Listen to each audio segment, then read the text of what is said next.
నా పెళ్ళి అయ్యే time 30 years. Okay. So 30 years వరకు నేను 29 years వరకు నేను సెటిల్ అవ్వలేదు. సెటిల్ ఇన్ ద సెన్స్ ఏమీ లేదు నా లైఫ్లో. మా ఒక సింధనూరు అనే ఊరు ఉంటుంది, నేను ఇది ఎక్కడ చెప్పలా. నేను ఎలక్ట్రికల్ ఇంజనీర్.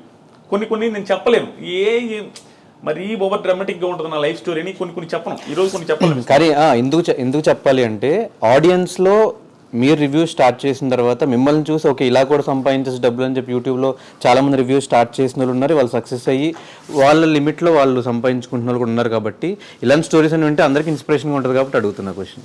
సింధనూరు అనే ఊర్లో నేను ఎలక్ట్రికల్ ఇంజనీర్ అయ్యి ఉండి పరిస్థితి బాగాలేక సివిల్ ఫీల్డ్లో సివిల్ ఇంజనీర్ యాక్టింగ్ చేస్తూ తార్ రోడ్ల దగ్గర ఇలా పెట్టి ఆ మీటర్ ఉంటుంది, ఓన్లీ సివిల్ ఇంజనీర్స్ కంపేర్ చేసుకోవచ్చు, వాళ్ళకి అర్థమవుతుంది ఎన్ని సెంటీమీటర్స్ తారు వచ్చిందని ఇటు చూడాలి వంగి.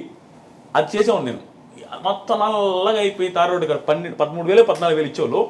అక్కడ పని చేస్తున్నప్పుడు అక్కడ చిన్న రూమ్ ఇస్తారు మాకు.